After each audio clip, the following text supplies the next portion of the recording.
Hello,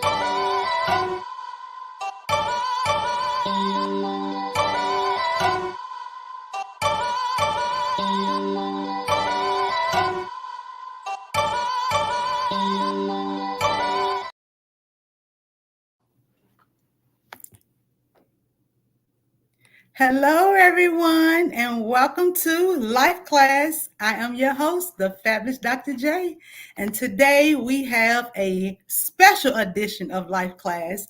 We are talking with former educators and graduates of SV Marshall High School. And we're just here to have a conversation to see what made their experience so different. And so today we will just start off by introducing each of our guests. So we want you all to introduce yourselves. We will start with you, Precious. Good evening. Good evening. I am Precious Person Redmond. I am a graduate of the 2004 class of SB Marshall. I am currently an educator. I have transitioned out of the role of principal, and I attended Delta State University for my master's and my specialist, and the MBSU for my undergrad degree. Thank you so much. Dr. Stewart. Good evening, everyone. I am Marcus Stewart. I'm a graduate of the class of 96, Dog Pound for Life. Born and raised in Holmes County, Chula stand up. Got my bachelor's from Mississippi Valley State, master's from Jackson State, specialist from the University of Mississippi, and my doctorate from the University of Mississippi also. Currently, I am lead principal at Richland High School in Richland, Mississippi.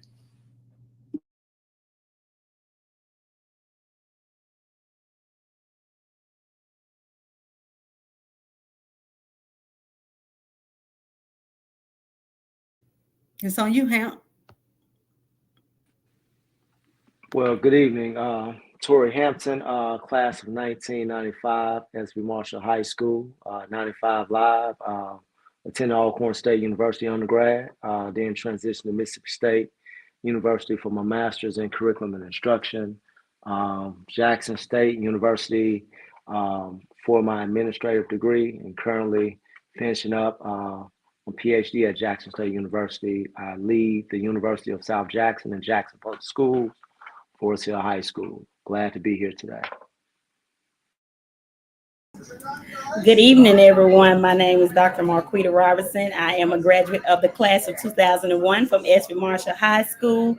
I'm a graduate from Mississippi Valley State with my undergraduate degree, master's from Mississippi Valley State, specialist from the University of Mississippi, as well as my doctorate from the University of Mississippi. I am now serving in the role as a special education director / aware director for the Mississippi Achievement School District, where I served as previous role as the principal.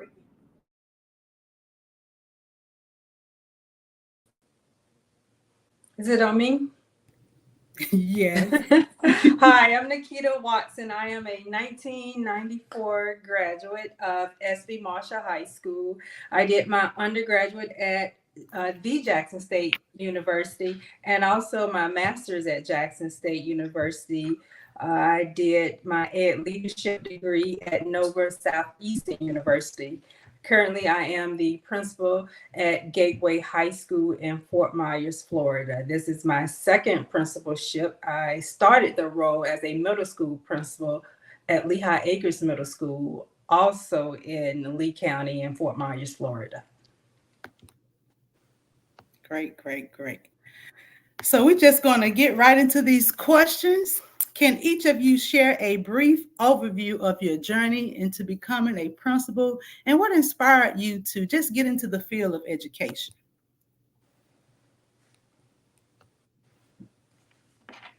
And we're going to go in the same order. Precious. Okay. All right. So I wanted to become a principal. Well, my ultimate goal is to become a superintendent. So I wanted to go into education because of one of the teachers that I had at SB Marshall, which is Miss Bobby Collins. She was my 7th grade English teacher, and she was so well put together. The lessons were fun and engaging. We had centers, and it just it was an amazing time in her class, and I wanted to do just that. But then when I got into the classroom, I knew that I did not want to retire from being in the classroom. I was a great leader from the classroom, and the principal would always ask me to help teachers with different things. So I said, well, if I am trusted to help teachers, I know that I can lead teachers. So I pursued my specialist in ed leadership at Delta State to be an administrator. I gradually worked my way to being a principal, from being a classroom teacher to an instructional coach. And then from an instructional coach, I became assistant principal at Cleveland Central High School in Cleveland. And then from there, I was afforded the opportunity to be the principal at Pierman Elementary. And those last 3 years were some of the best years of my life. But I know that I did not want to be the type of principal that I had before. I had not worked under that many principals, but I did learn things of what to do and what not to do. So I wanted to make sure that I gave back, and I did that. I became the person that I wanted people to look up to. And so that is one of the things that inspired me to be a principal.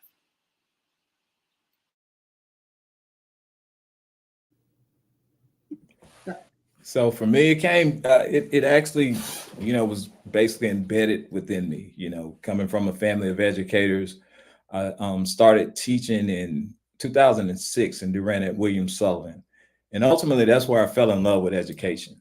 My students and my colleagues there were everything. We had such a great time, but this was also 2 years after my mom died. So, it was that whole period of grieving and learning to accept the new reality, which would be life without her. So as an educator, I found an outlet. I tell people all the time that outlet that I found in education was everything. I found a place where I could pour into my students. I had that endless supply of love that I couldn't physically give my mom anymore. So when I walked into that 5th grade classroom, I'll never forget. I walked in and all those eyes were fixated on me, and it was like, oh my God, like what am I doing? Like I just fell in love with it, and I couldn't get enough from that moment. I got hooked, and just continually strive to be better. In 2014, I got accepted into the principal corps at the University of Mississippi, and from there, I exited that program with my specialists, and I wanted to come back home. I truly wanted to go back to Holmes County and contribute and be a lead principal ultimately somewhere there, but there weren't any openings. And you know how competitive those positions are. And I ended up in Rankin County. I'm thankful for that opportunity. They took a chance on me. I started at Brandon High School. I spent 5 years at Brandon High School and had a wonderful time. I met a lot of great people. I worked as an assistant principal there, and from there I was hired in 2020 to Richland High School, where I am now, and where I have been. And I'm currently starting year 5. And again, I'm in a wonderful place, meeting great people, a lot of support. But it's been a long road, but it's been so worth it.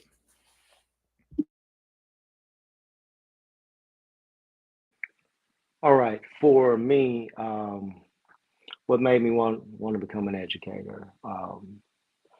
I would say first and foremost, it was Reverend Garner, a 5th grade history teacher.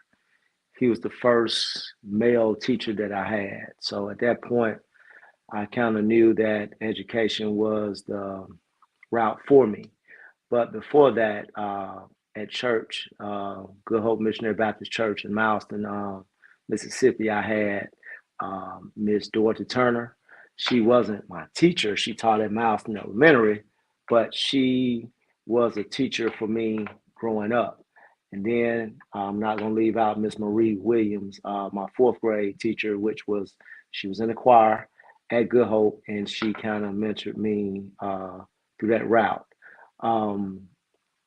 So after I graduated from Alcorn, I started teaching at Mileston Elementary in 1999. And I was the only male in the building. There was 146 scholars all together, and I taught 5th grade. And then I spent 3 years there, and I came to Blackburn Middle School, Jackson Public Schools, and I taught there from '02 until 2013. In 2013, I was able to become an assistant principal here at Forest Hill High School. By chance, I said I wanted to be an assistant principal for 2 years before I became principal, but it only took me a year and a half. So I got a call from a colleague of mine, and I was able to take over a school in Yazoo City at the Yazoo City Municipal School District before it was taken over by the state and became the Mississippi Achievement School District. So I was there at McCoy Elementary as elementary principal for a semester. I was hired to raise the MCAS scores, third grade scores. We had the lowest scores in the state of Mississippi in April of 15, the first testing cycle for the state of Mississippi. That year, we had about a month to prepare. We ended up doing well, had like 80% pass rate, the highest that the school had experienced. So we were excited about that. New superintendent came in. So then he moved me to the middle school, Woodfall Middle School. So I spent 2 years at Woodfall Middle School, was able to move that school along with the previous school in 2 years in the district that was failing. And then I got a chance to become principal here at University of South Jackson in 18. By chance, I was not looking for it. A gentleman by the name of Dr. Othel Belcher, that's one of my mentors, that I think that Precious worked for in Cleveland as a principal. He hired me. He was assistant superintendent here. And so I'm starting year 7 here. Love my scholars, like Dr. Stewart said earlier. Starting in Holmes County, I did want to come back to kind of make a change, but there wasn't any opening. So here in South Jackson, with my scholars and my staff, we just went through optimization where high school closed. So we have other scholars from other schools. We're trying to bridge those cultures. And so the love and sense of community that I received while attending SB Marshall, and you all can attest to this because most of the scholars that we serve, they go to schools, elementary, middle, high school. We went to the same school from kindergarten to 12th grade. So it was a family atmosphere. So I take those upbringings from my parents, my late grandparents, of being just not embarrassing your family. So I take that same approach with my teacher, staff, and my scholars. Don't embarrass our school. Let's try to be the best version of ourselves each and every day. So I attribute my success as an educator to my family, my immediate family, and my church family.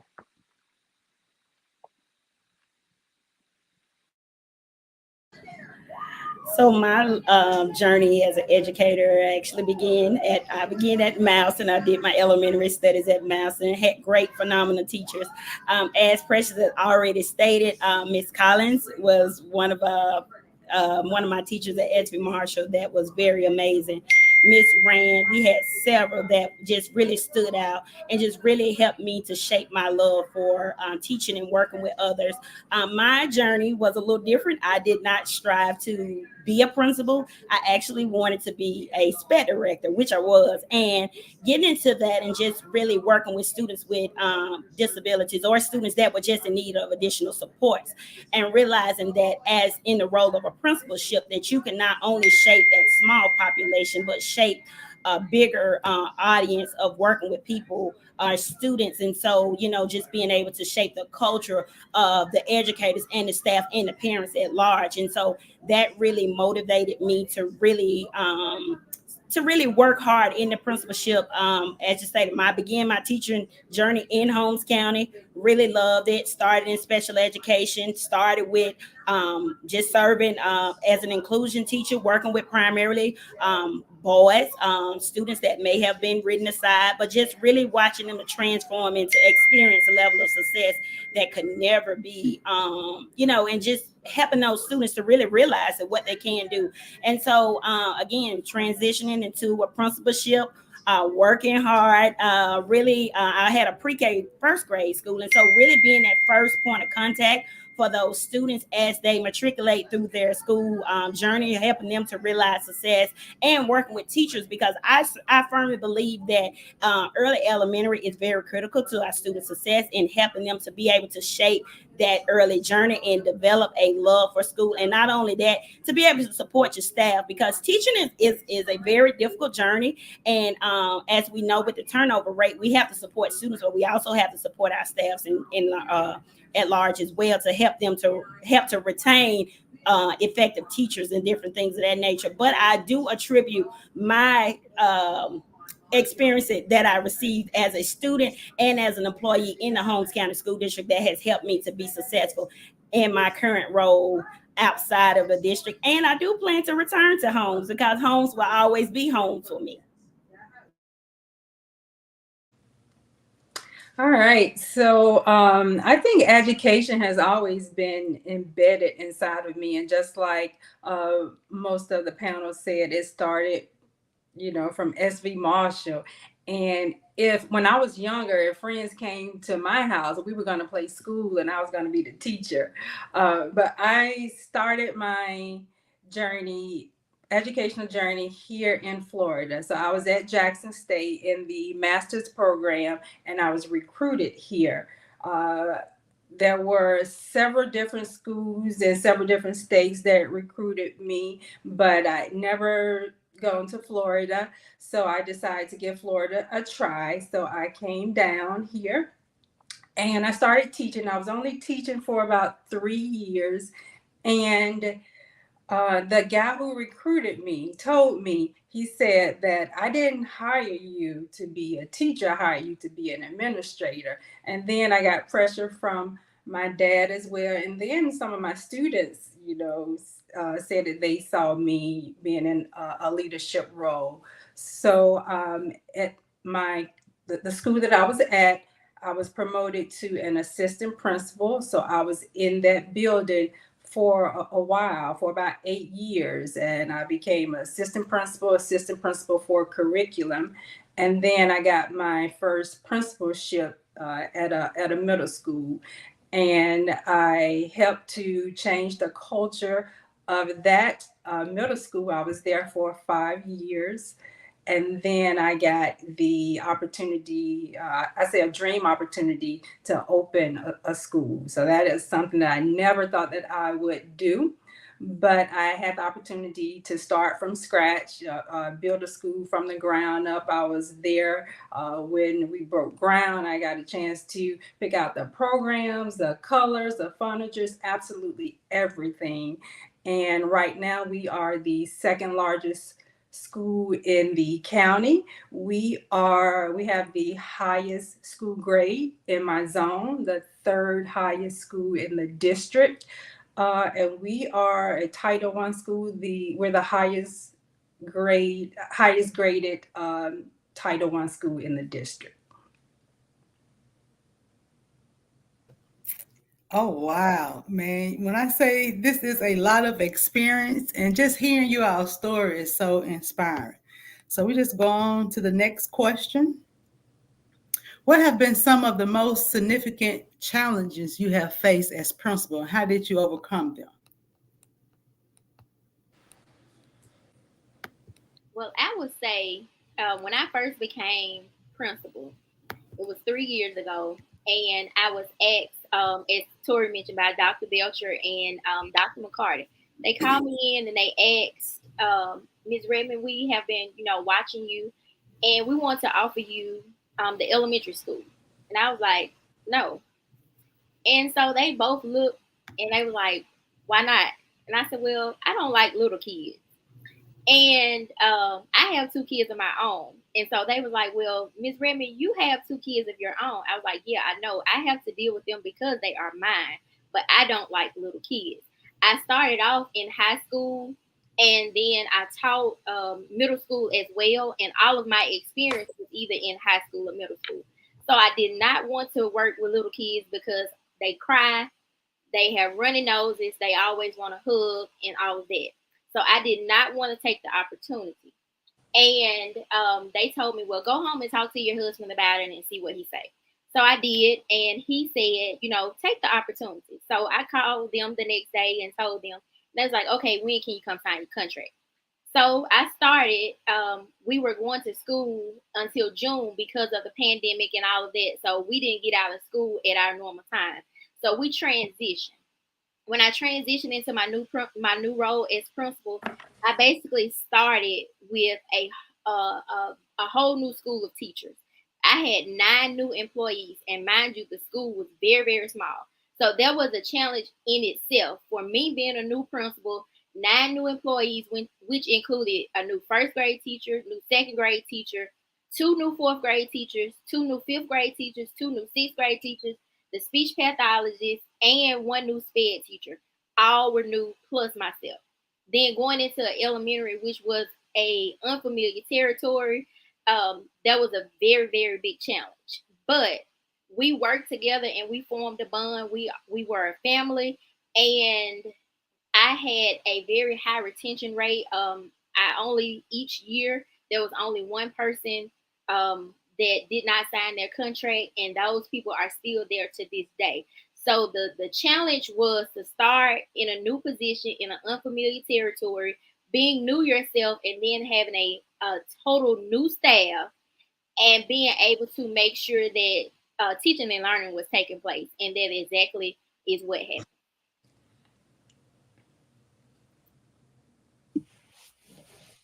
Okay, for me, I think the biggest challenge was the pandemic itself, because remember, as I said earlier, I started in 2020. So that was in the middle of the pandemic. So I was transitioning into a high school as head principal. I was finishing up my doctorate and trying to navigate this worldwide epidemic. So there were a lot of sleepless nights, I should say, if I wasn't up trying to lay out a plan for the next day as far as keeping everybody safe. I was reviewing district protocols, or I was researching and working on my dissertation.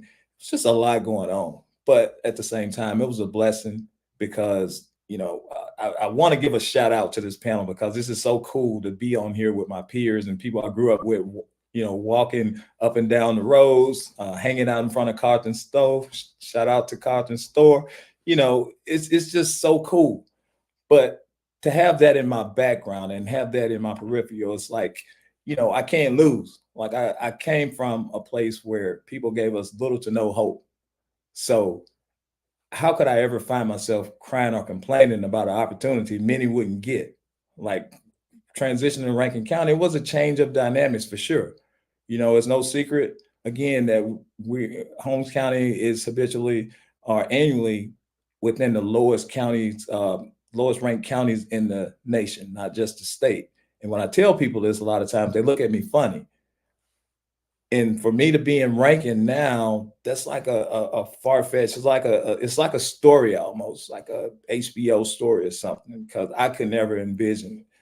I'll tell you a quick story. I was in Walmart here, probably my second year being here. And I was in line. There was one of my students in line next to me, and she was with her mom. And the student spoke to me. I spoke back, "Hey, how you doing?" And the mom kind of grabbed her. She's like, "Who is that man you're talking to?" And she's like, "That's my principal." And her mom was like, "He don't look like a principal." And, from that moment, it was like, okay, all right, Marcus, I was trying to fit into an environment based on my perception. I just needed to take a step back and become me and be me.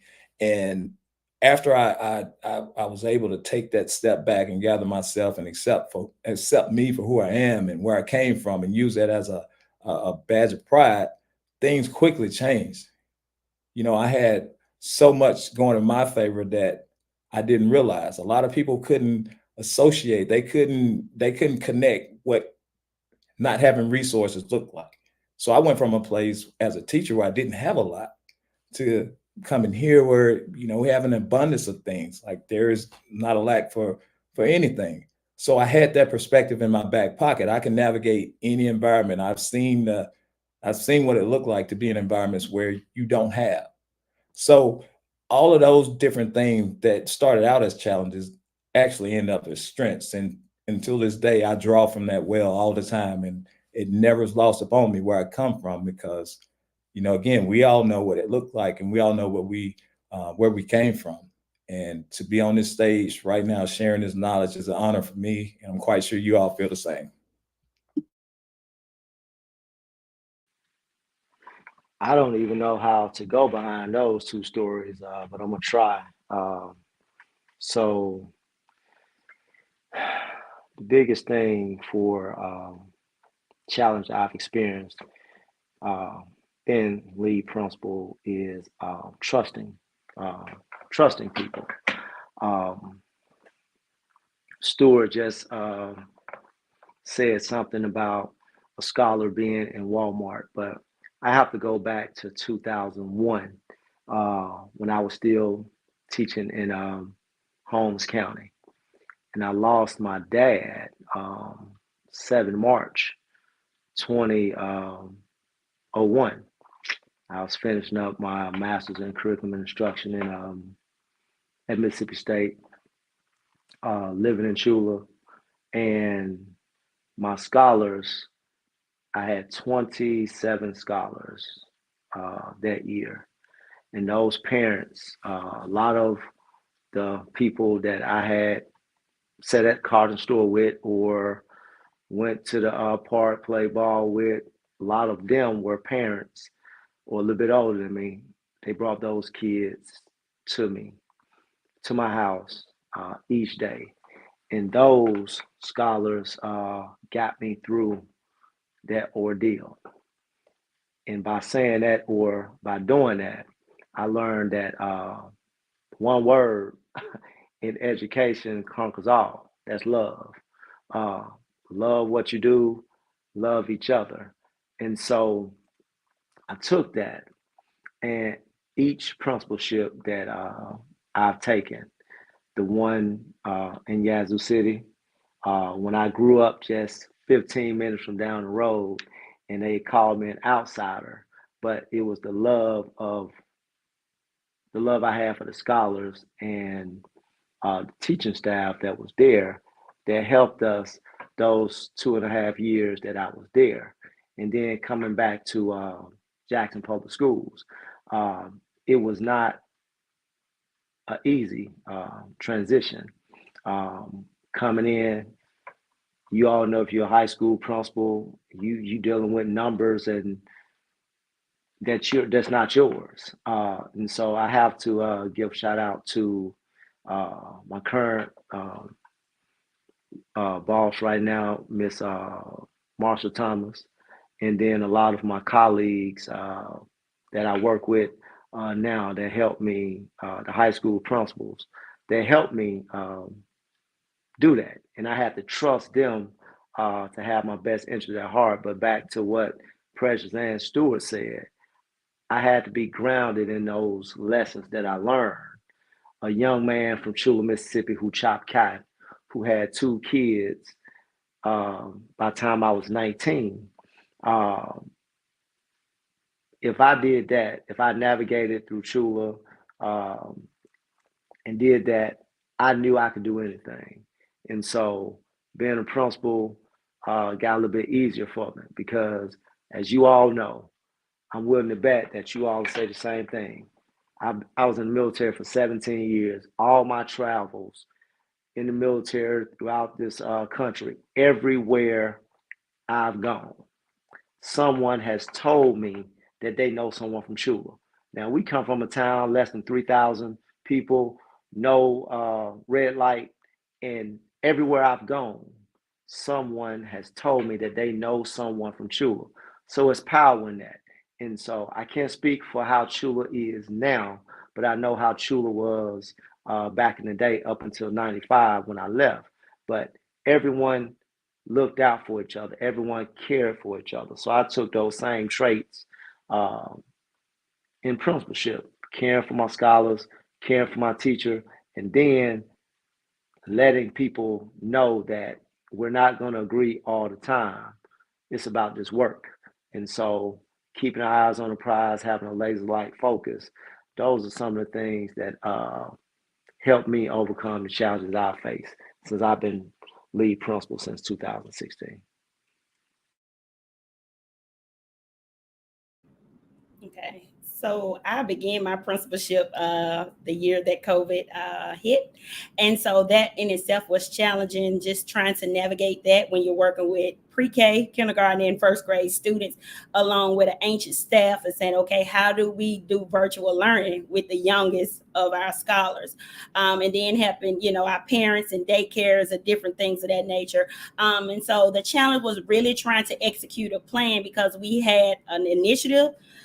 You have to keep these students engaged for this amount of time and just really working around the clock to make sure that it was meaningful instruction and not just, oh, here's a pack, turn it in, because we knew that those early literacy skills were critical to these students' success as they prepare, to matriculate through school. And as Precious alluded to earlier, just a retention rate. Stress with the staff, and as Tori stated, he worked in Yazoo City, so he do understand, the turnover rate is very high. But again, creating a culture where folks feel welcome and valued, and just really understanding that people work for people. The work in itself is hard, but them understanding that they have someone that really cares about them, someone that really values them as an individual. And as he stated that, we won't always agree, but keeping the main thing, and just really keeping the students at the heart of what we do each and every day.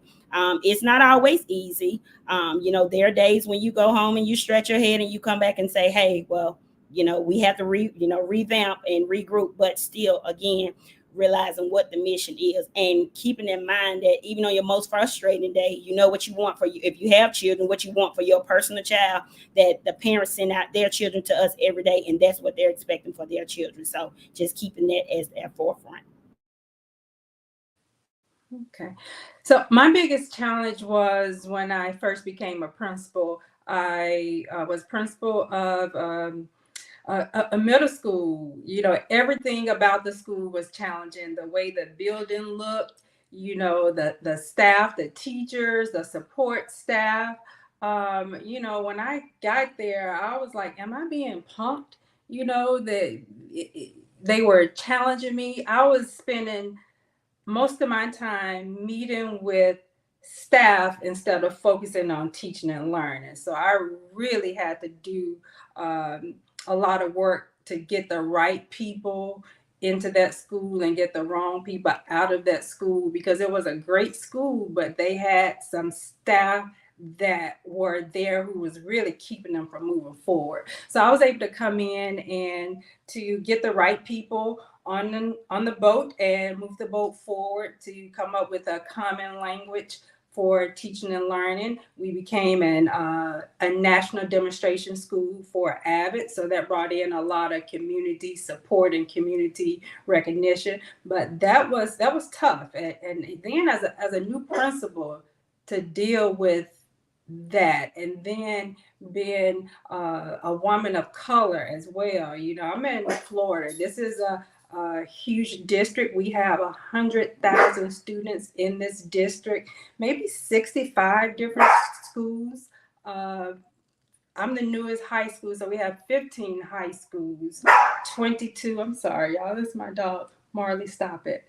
A really big district. So being a Black woman coming into that school was difficult, and some of the people, they were there to run principals off. A lot of people had experienced several different principals, but again, I was able to come there and make it a great place for teacher learning.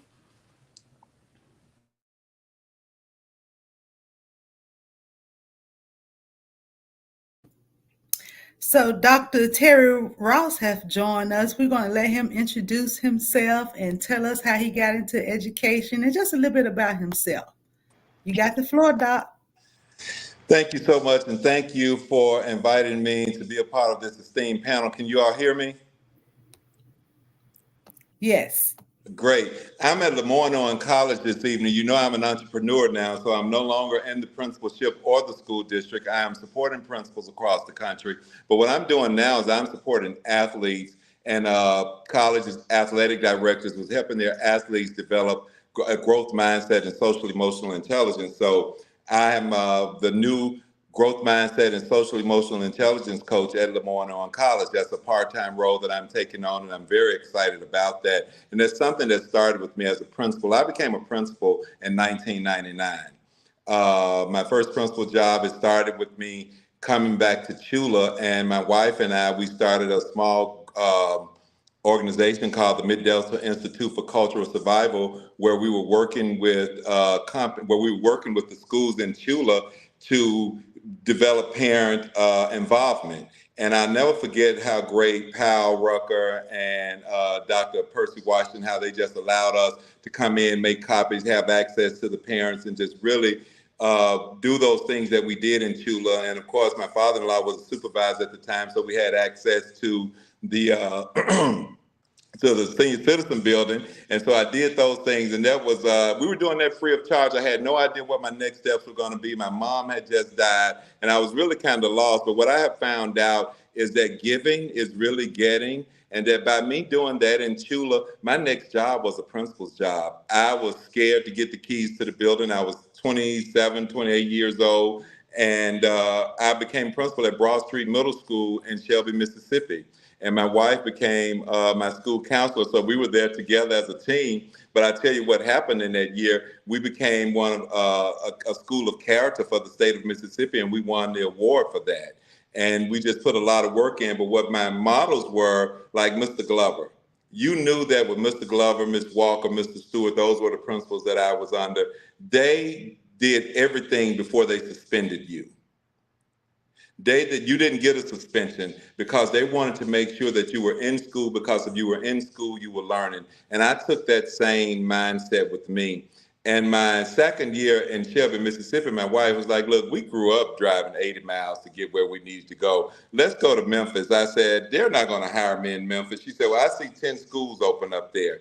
She applied for all 10 of those schools. I got interviews for 4 of those schools. And I was chosen the number 1 person for 2 of those schools, and they put me at Getwell Elementary School. And I was like, I'm over here with these little babies, and I had been a high school special education teacher.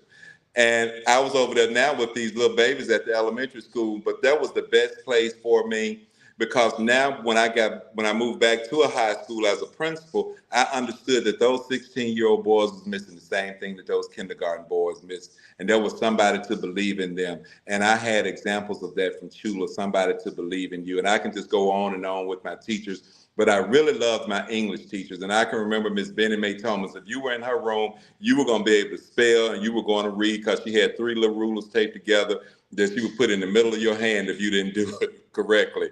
Going from her to Miss Buchanan and on to Miss Patricia Gregory, Miss Stewart, and then middle school with Miss Smith and Miss Bobby Collins, and then in high school, Miss Thomas and Miss Glover. And Miss Glover was just like the cream on the cherry on top of everything, because she spoke into your life and she saw some things in me that I didn't see in myself. And she did the same thing with my wife.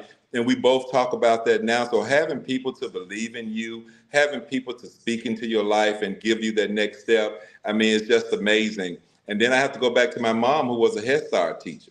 And she was on the ground, she was the ground zero of Head Start, because she tells us a story about when Head Start first got started, how she was the person, Miss Marretta Ross, I want to say her name, she was one of the people that went out on the plantations and asked the plantation owners, could the vans come out there to pick the students up?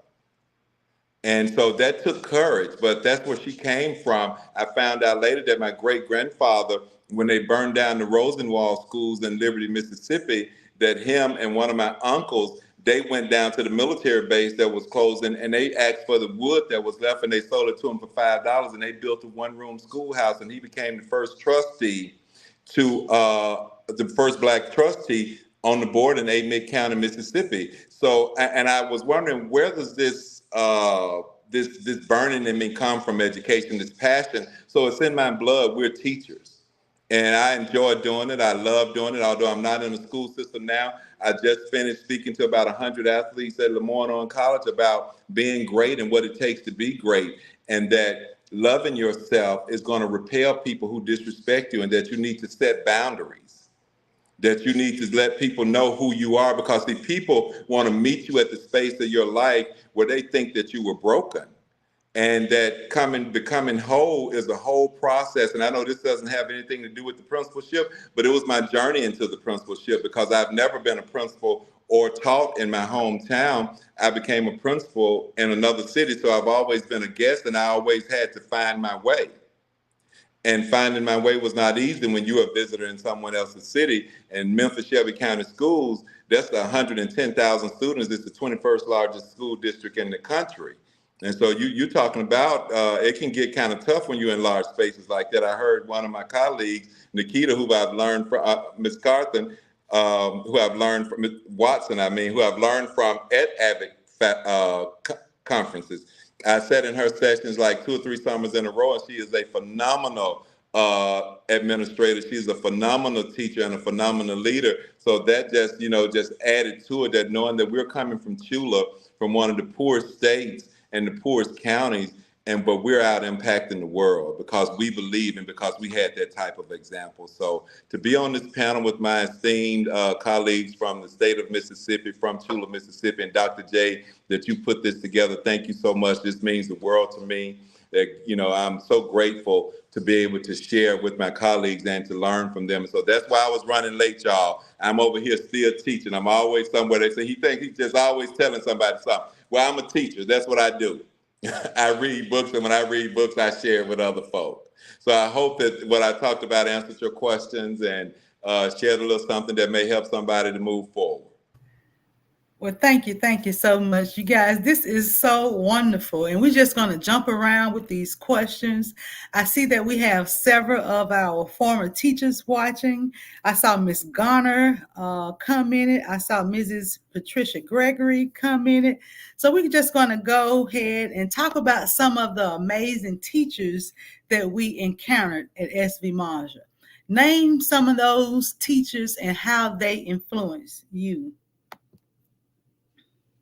Well, as I mentioned earlier, Bobby Collins, my 7th grade teacher, she was one of the best. But in addition to Miss Collins, I think Dr. Robinson mentioned her. We had Veronica Rand. I had Gregory Williams, just to name a few. And Miss Hamer, please don't let me forget Miss Hamer and Mr. Shirley Neal. Those teachers really helped me during my high school experience, because we had just gotten the new SV Marshall High from when the tornado hit it. So my 9th grade year, we moved into the new school. And, we all like things new. So we were just really amazed with the new facility. It was something really nice. And I hope it's still that I haven't visited since. Well, not since, but I haven't visited in a while. But those teachers, just when you went into their classrooms, it wasn't just about them teaching you and so that you can get what you needed. Like, they gave you life lessons. They talked to you. They became personable, with you. They talked and treated you as if you could have been one of their own. They made sure that you got what you needed to get. And then if you did not do what you needed to do, they made sure to contact your parents. So that was something really good with SV Marshall High School. Now I'm going to take it back to elementary. 2 of my favorite people are related to Dr. Stewart. They my mom said they had me really, really spoiled. And there was Miss Stewart. She was my kindergarten teacher. And then Dr. Stewart mom, Miss Stewart, she taught me in 2nd grade. And I love those ladies. And I just remember being in their classroom. They spoiled me as if I were their child. And that's another reason why I wanted to be a teacher, because when I was home, I played like I was them. And I used to put paper on the floor. I was the only child for 9 years. So I didn't have any siblings or anybody. So I would put paper on the floor and be the teacher.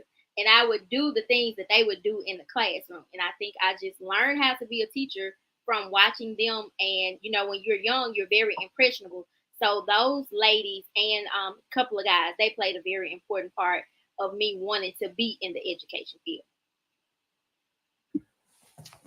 Okay, now for me, it's a little tricky. And, there's so many teachers that had an influence on my life. I'm actually nervous to try to name any because I'm going to forget somebody.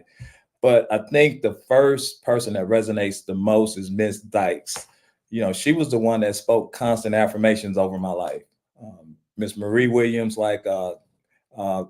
Hampton mentioned earlier, Miss Patricia Gregory, Miss Celestine Ross, and how can I forget Miss Maddie Coleman, or should I say Coach Coleman?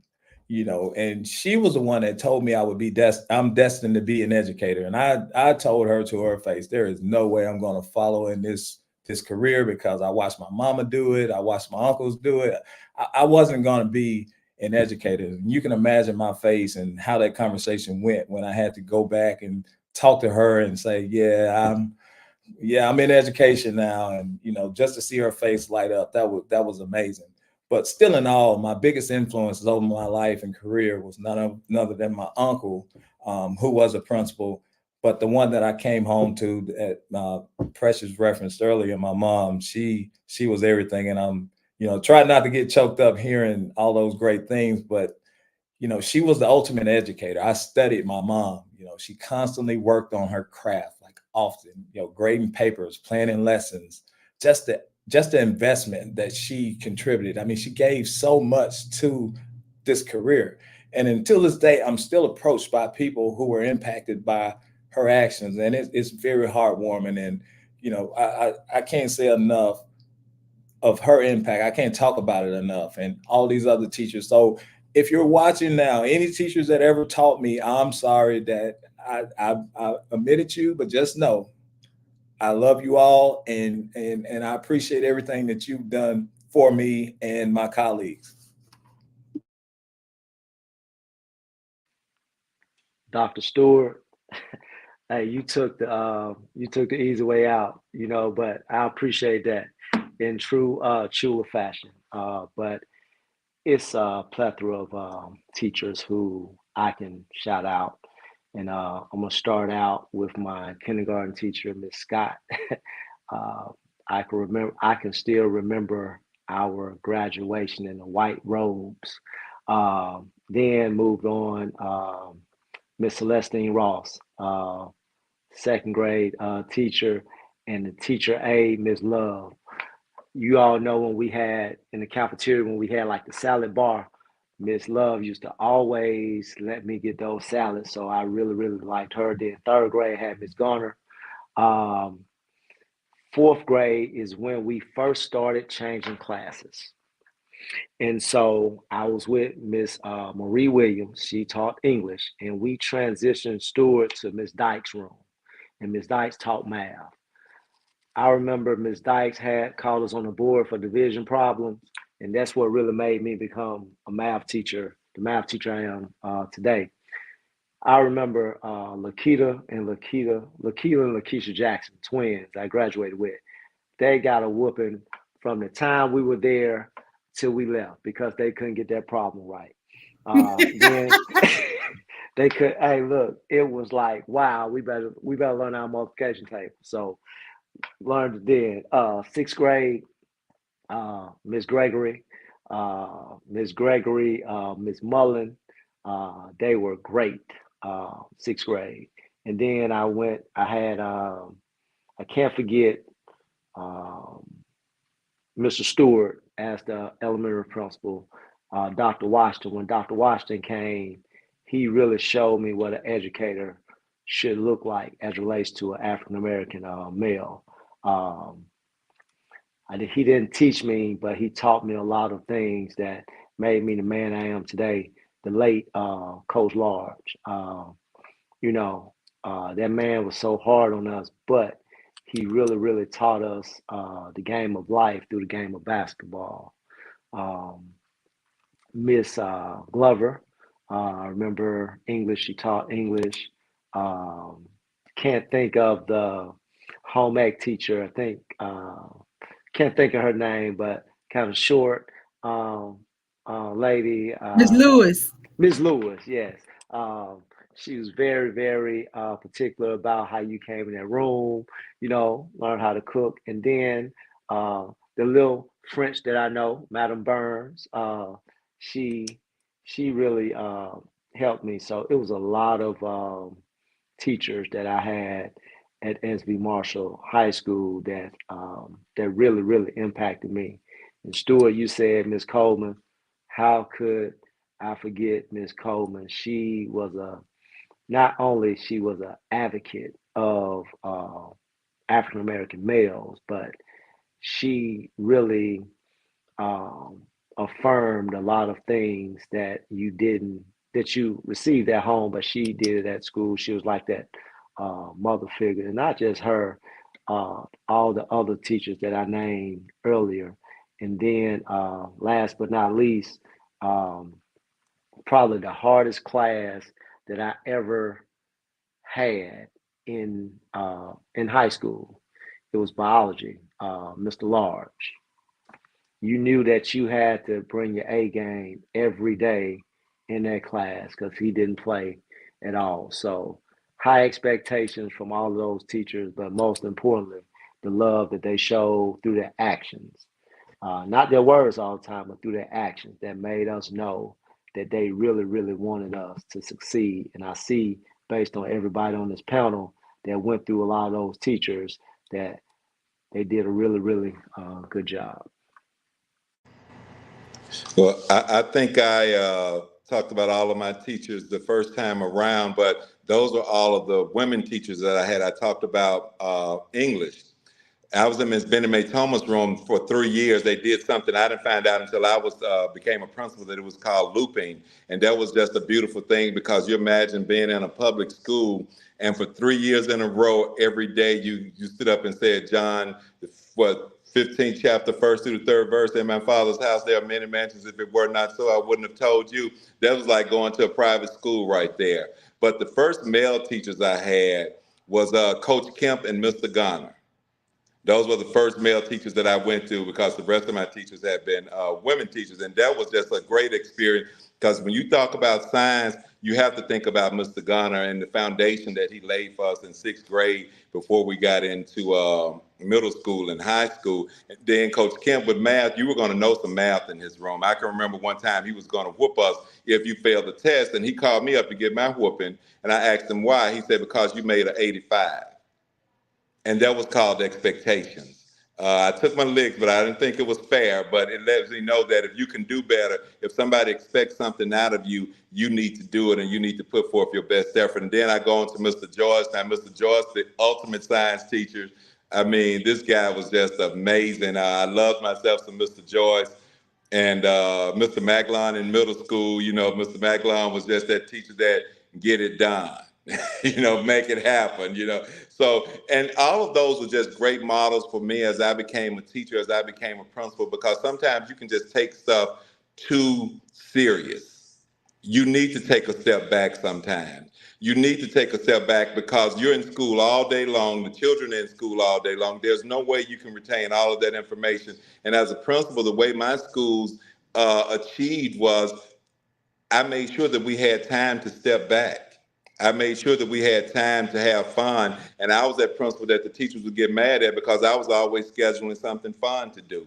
But I had those models. And I think about Mr. Hampton and Mr. Hawthorne and Mr. Edwards. Those men put the prom and the coronation together. Yeah, Miss Glover and all of the women, they came in to make things happen and make sure that it was right with their arms forward walking around. But those men, they were in there. They put the entire prom and the entire coronation ball together every year. Mr. Joyce, Mr. Hawthorne, and Mr. Hampton, we were in the shop cutting swords for to hold out. Mr. Hampton making sure everything's going with Mr. Edward we had a fountain in the middle of the gym for our prom. Now, how did he make that happen? That's called creativity, ingenuity. So I just had so many teachers, and I can't leave out my sister, Glenda Ross. That's one of the biggest reasons that I went into special education, because when I was in high school, I volunteered with her and the Special Olympics, and she just was always there. I can remember she left my senior year in high school, and I was just almost heartbroken. The youngest of 9, it was every year somebody was leaving, going to college or something. So I had just great models at home as well. I have to go back to that. We had encyclopedias at home. We had childcraft books at home. And when I got home from school, I couldn't just run and play.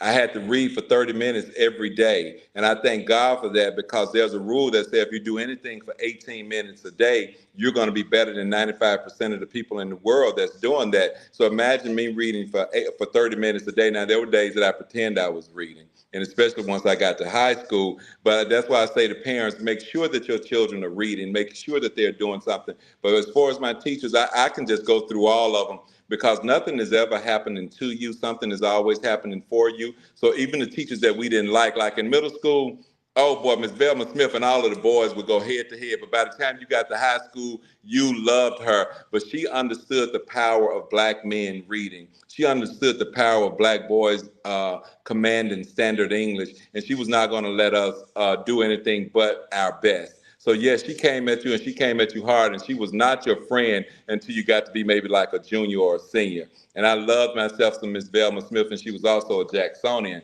But in middle school, you almost couldn't stand her, but that was okay, because she wasn't there for you to love. She was there for you to teach you. So I was in her homeroom and took her for English, so I got a double dose of her. But I could just go on and on about the teachers that was just impacted my life. I would just say going to Chula, and I always say, if you made it through Chula and you were in Chula, you have no business going nowhere and failing, because we did the best with whatever small things that we had, and just transforming the gym and things like that. So I can go on and on about all of my teachers.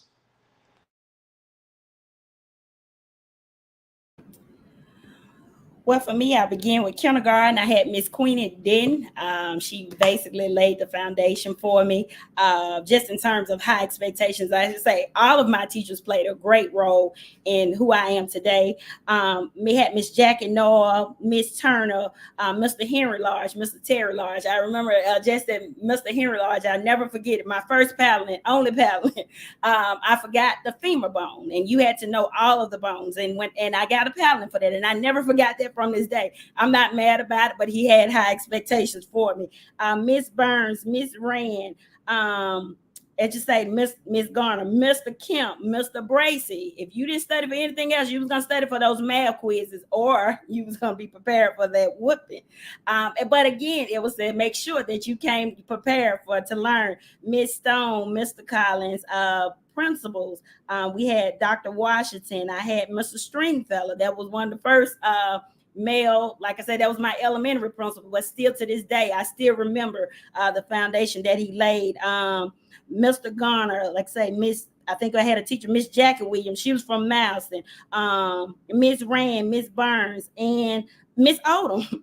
Miss Collins, those were some of the people that really, really laid the, like I say, laid the foundation for. Oh, Miss Barnell Sappho, I had the honor of serving. Miss Barnell Miss Sappho was my second grade teacher, and she was one of my principals when I began my teaching journey. So just having that privilege of watching things come full circle. I also had an opportunity to work under Dr. Washington as well. So again, just being thankful for that opportunity to be taught under their tutelage in two different capacities. So again, just never underestimate the value of a teacher. Man, you guys read there's nobody left. But of course, everybody that you guys named, Miss Mabel Thomas, the Gunners, Miss Williams, Miss Davis, Mr. Joyce, Mr. Edward, some of the high school people. You guys remember Dr. Childs? He was my sixth grade teacher. Dr. Childs, and Mr. Burrell was the co-teacher. Miss Gregory, just all of them laid a really, really solid foundation. Mr. Lodge, of course, Miss Coleman, which several of you guys have named, is oh man, I don't know, I'm drawing a blank. Of course, I heard some people say Miss Dykes. Yes, Miss Dykes was known for whipping you or hitting your hand if you messed up on your timetables. Because of Miss Dykes, I know my timetables. I don't like the timetable because of Miss Dykes. You guys, this time is running out. You know, we're having a great conversation. We're going to have to come back next semester for a part 2. You know, but before we go, I do want you all to give the parents and students some I guess, pointers for the upcoming school year? What advice do you have for parents to help them succeed? One key piece, parents, please be involved in the things that are going on in your child's school. Don't just show up at the end of the year when bad grades are on the report card, but be involved. Sign up for active parent. I know most school districts have active parent, active student. Like, get your child or your children involved, making sure that they're keeping up with their grades, doing assignments, not just so that they can turn them in, but that so that they can learn from them. But being involved, making sure that you have those message alerts on. Yeah, you may get a lot of them from schools, but just to be in the know, because when something happens, you don't want to be the one to say, "Oh, I didn't know." And so, not all the time, students will bring or children will bring papers home. Sometimes, I have children of my own and I don't get papers, but I am involved enough where I can go on the school's Facebook page. A lot of schools have Facebook page and social media, but be involved one way or the other. You may not attend every meeting, you may not attend every booster club meeting and different things like that, but just be involved, whether it's watching their social media, having your active parent, or talking to your children on a daily just to see what's going on so that you are involved. Okay, I will take a different approach. Literacy is everything. And what I mean by that, I'm talking about reading, writing, speaking, with the advent of social media. Unfortunately, those values, those practices of just leisurely reading, those things have significantly declined. So get the books out, parents, put the devices away.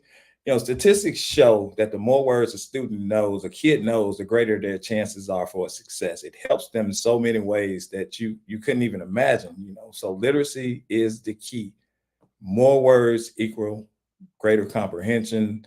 Read together.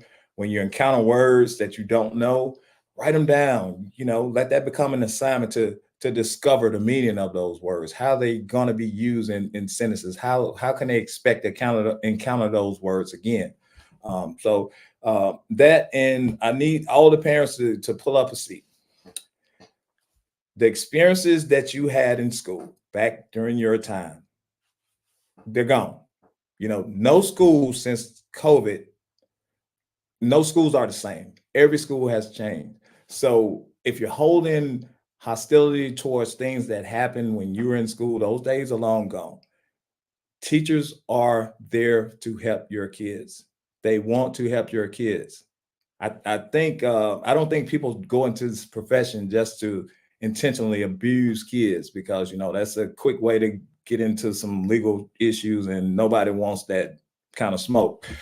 So put the devices away. Let's get together and read. Let's bring that family dynamic back together. Let's make it cool to read again. Let's make it cool to discover again. Buy some dry erase boards and markers for your kids, little smaller kids, so they can write and play teacher. The more they're exposed to reading, writing, and speaking, the better they are in the long run. So my two things: literacy, put the hostility and the old feelings behind you, and let's work together. Strategic planning is the way to success for all our kids. Let's come together. It's time out for all the other stuff. Social media has its place, but it's not in a school building, in my opinion, unless you're broadcasting positive things. Lead the drama out, and let's make greatness happen this year.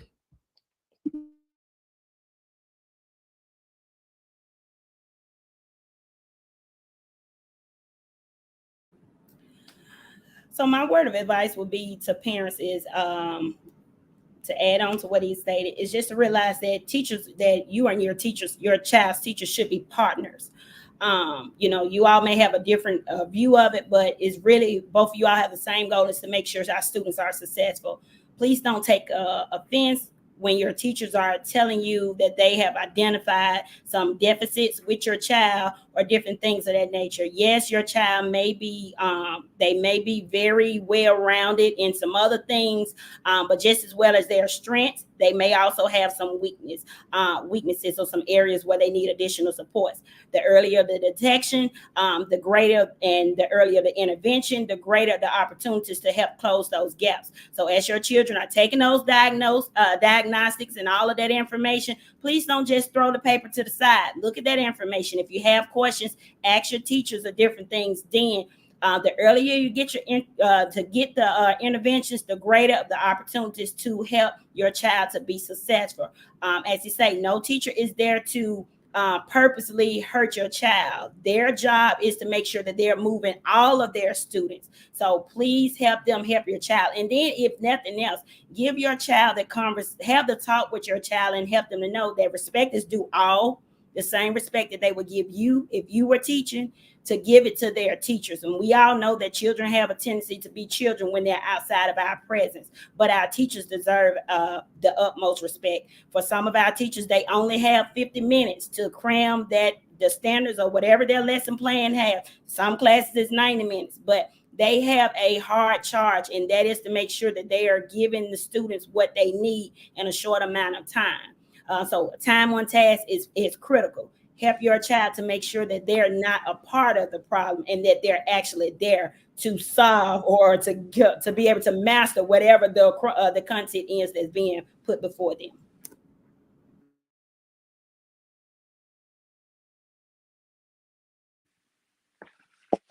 Hey guys, I don't know if you guys can hear me or not. What's going on with the phone? But I would say advice is for parents. You're gonna have to go out and come back in. Teachers and school staff like Dr.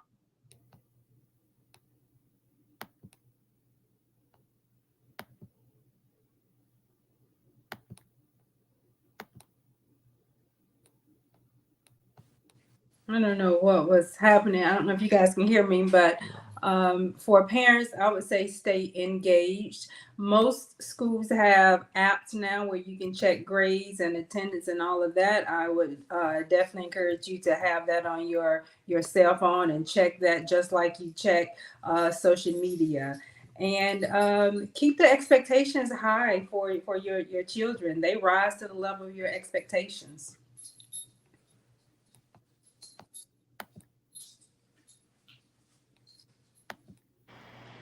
Well, I would say to the parents, make sure your children are reading after school. Make sure that they're reading on the weekend. And I would definitely say speak life into your children. Stop saying, well, he's bad or he's this or he's just like his uncle or she's just like this. Speak life into your children. Our words are powerful, and what comes out of our mouth is what we become, is what our children become. And if there's somebody around you that's successful, don't talk about successful people.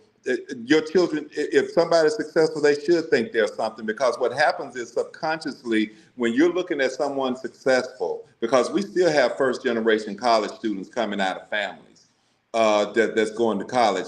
And if there's someone in that family that's been to college and the rest of the family members are talking about them or saying ugly things about them, you can't expect your child to go off and want to become that, because they're going to think that they're going to be ostracized. So we have to be very, very careful at what we do, and you're going to become what the 5 people that you're around are. That's the height that you're going to make it. So make sure that you're putting your children around somebody who's going somewhere to be something.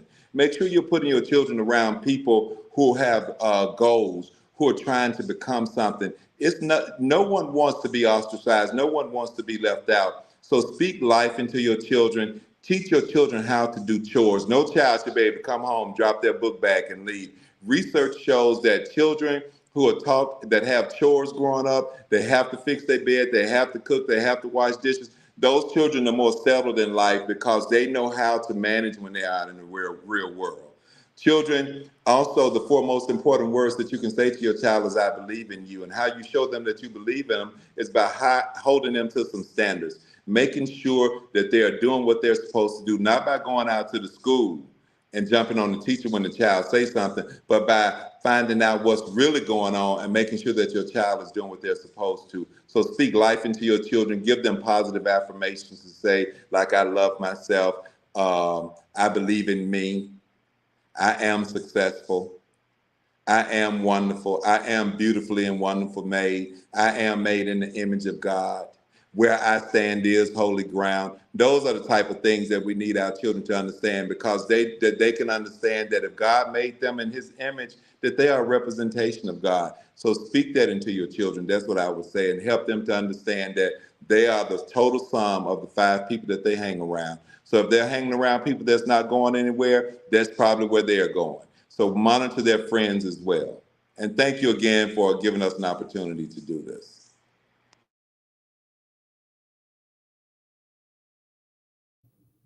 I almost don't want this to end. You guys, this has been really, really wonderful. So at this time, I do want you all to give your final thoughts for the people that's listening. We've been getting some amazing feedback. So yeah, just give them some words of encouragement for the upcoming year.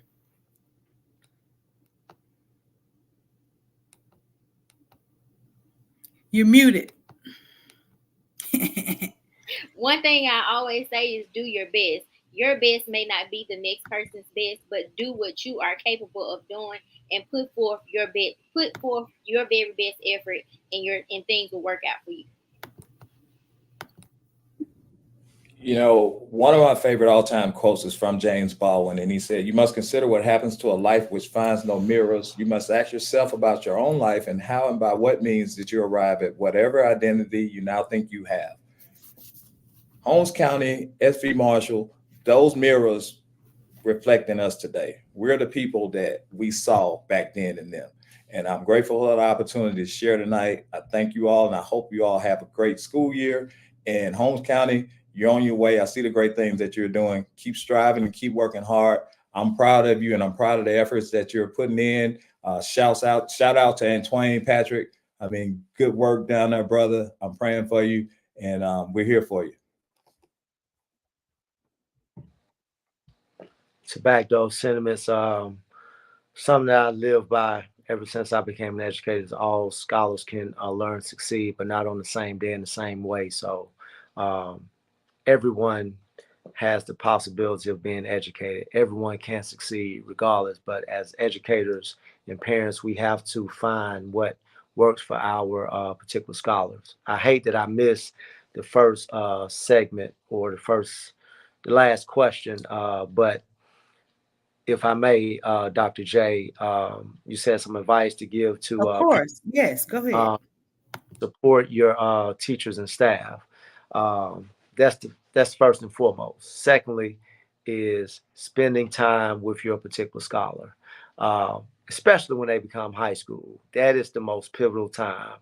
I know we love going to elementary events, middle school events, but high school is where they're shaped. They're getting ready to either go the 3 E's: employment, enlistment, or education. So they're about to do one of those 3 things when they graduate.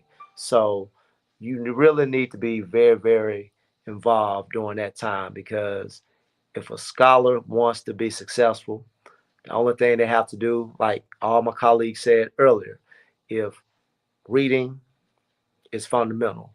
If you can read, if you can understand, your child can go to school for free or a little bit of nothing. We have so many opportunities, Major Clarity, if you all use that in your various districts.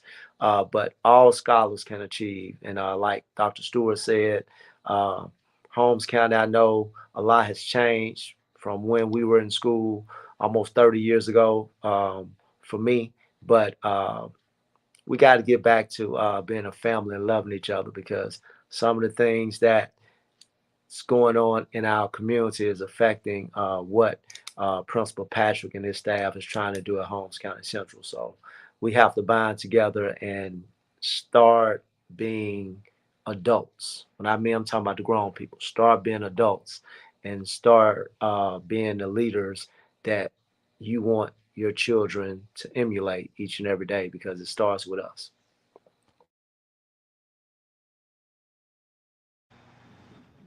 Okay. I just think my words of encouragement, I just want to encourage everybody to know that great things can come from small places. We know that when people say Holmes County, there's always this negative connotation, but just as us on this panel, and there are several that have left, and they're doing great things across the world, and even in Mississippi. So just encourage your students and even your children.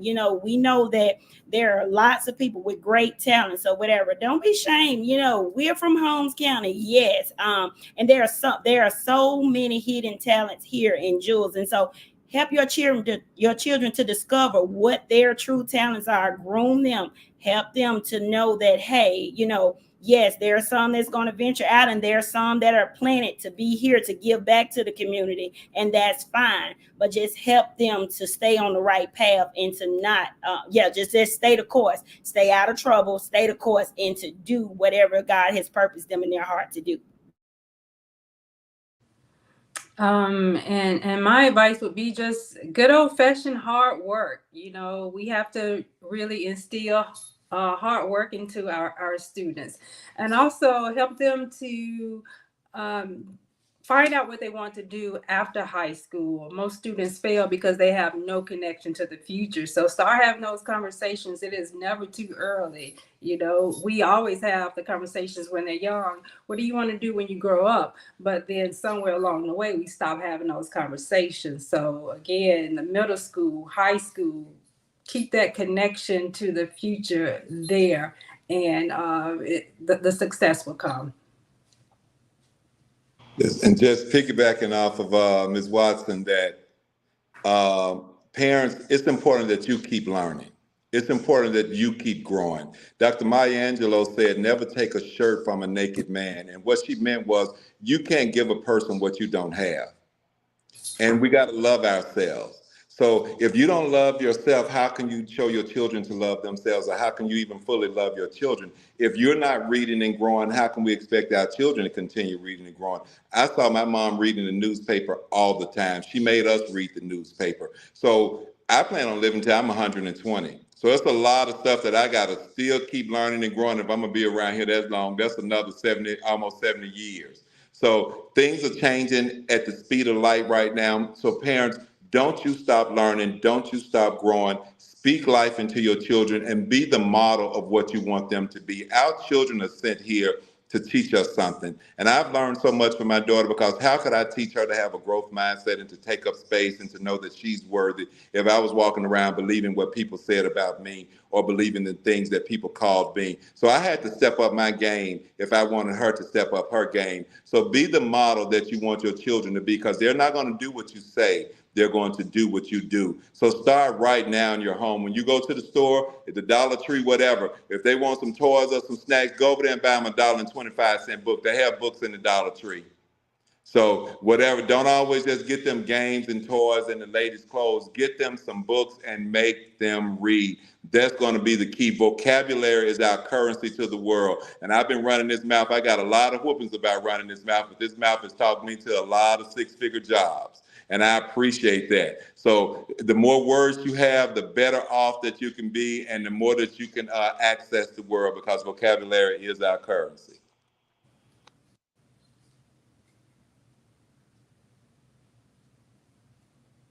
You're muted.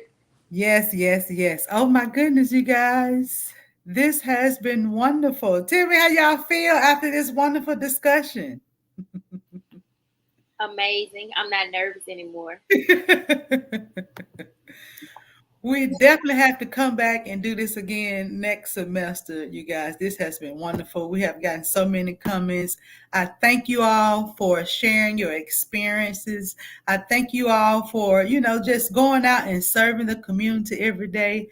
We know it's not an easy job to, get up there and be leaders, not only for other students, but for other teachers and parents. So thank you for your service, and thank you for saying yes to do this. Thank you. Thank you for pulling all this together. Thank you Great for job, having Dr. us. J. Yes, thank you. Thank Absolutely. And now I want to invite all of you all to be a guest on my podcast. You can't say no, because we've been here together. So I will be reaching out. So don't be acting brand new when I reach out, because now I know you. Absolutely. Thank you, guys. All right. Thank you all. I appreciate it. No problem. Thank you all again, and thank you all for watching. And we will see you all next time on the Fabulous Life Class.